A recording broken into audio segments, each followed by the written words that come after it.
can happen is that, okay, like for example, what we are currently having in Nigeria now, that the media is just, the government, everybody is just all out for MMM, it sends a wrong negative signal to the minds of some people that are just willing to make their donations in the community. And before you know it now, it sends unnecessary panic into the participants' minds. And, before you know it, you start having the get up request being more than what we have on the provided request. And that, to a large extent, might lead to like what we call a poor situation, or what we call a restart in MMM. So once situations like that happen, what it just requires is that it just, instead of you getting your get help request on time, it might be delayed for a while, and while the system allows for people to come in again to make their donations, maybe from new members or from old participants, as they consistently make their new donations into the system. So MMM doesn't crash. What happens is that there are security features that are in place to ensure that MMM sustains itself, even if at all there's a more get help request than provided help request on queue. What I used to advise, in fact, most times when I have any opportunity to talk about MMM, is that I used to prefer that people come around to learn it. It's always important to learn it because there are a lot of things involved too. There's what we call Mabros in MMM. Mabro is like it's a virtual currency that we use in MMM to ensure that things are moving on as it is. Like the provide help request is always being balanced with the get help request per time. So if there's any issues, or maybe the get help request becoming too much as a result of maybe panic in the minds of participants, there's what we call all the security features of post and that come into play. Yinka, we need a face to this scheme. Like the scenario you just painted now, who takes responsibility? Where does the buck stop? Who is Mr. MMM? Who is Mr. MMM? Who do I run to? Say, now I've invested or I've donated a certain amount of money and there's a paucity. Who takes responsibility? No. But now, that is just, that is it. Can you hear me? Yes, I'm with you. Go on, Yinka. Go on. Okay, the participants are the ones that own MMM.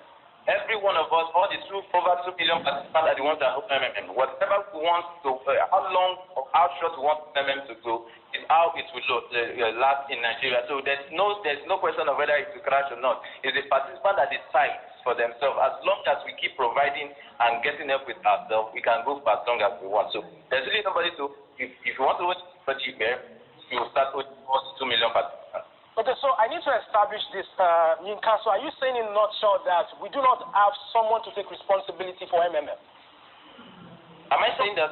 That there is nobody to take responsibility for MMM? Because you're saying that, yeah, it is owned by the participants. There is no central body where these monies or resources are pooled. Is that what you're saying? I didn't get that. Okay, so Yinka, I want to know, just to encapsulate this in a nutshell, are you saying that there is nobody to take responsibility? There's no central figure, there's no face to MMM?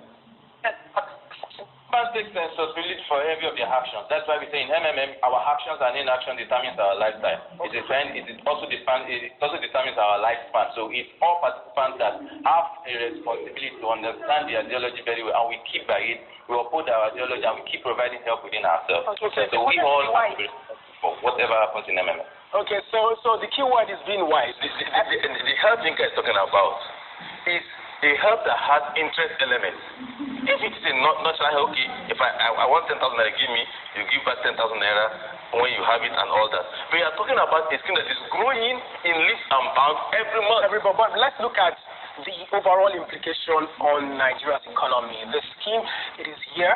Yeah. The representatives are saying that we should be a crackdown on it, but it is here. People are joining every day. So what do you think are the implications, or is the implication? Don't crack down on the scheme, because if you crack down on the scheme today, a lot of misery will go in, because those who are holding, those who have not offered their own help, those who have received it but have not offered, if you crack it down today, I tell you, you will send more people to the hospital. Will it help us get out of recession? No. It has nothing to do with, because there is no productivity. Exactly. All that can take you out of recession is productivity.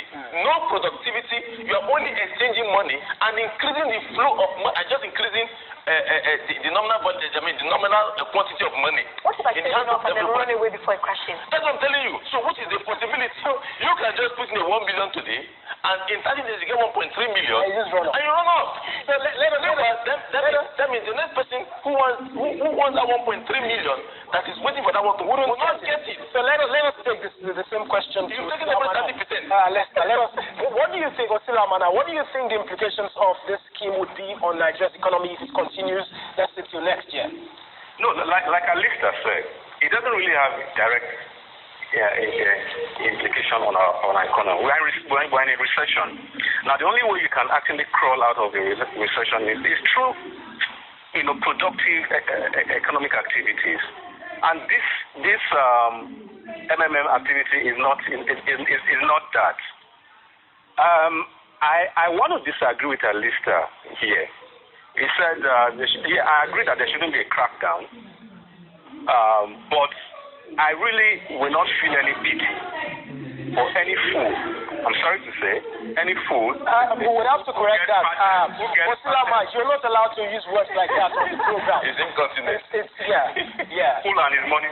It's a bit of an emotional topic, but you're not allowed to use words like that on the program. Thank you so much, Osilama Oko, who is an economic expert, and also he joined us on phone, and Lester will call. It is just that Nigerians should be careful. Please, let's not be running into all this. Let's not be running into all. There are so many, not just MMM. Yes. They tell you today, Bitcoin, that's coin. Like what Yinka said, the key word is for you to be smart. Because there's no face. Not to be smart. You have to be realistic. Thank you so much. Thank you so much, Alexa. Alexa is a financial analyst. Yinka, want to add anything? Yinka, do you have any other thing to say before we run off on the program?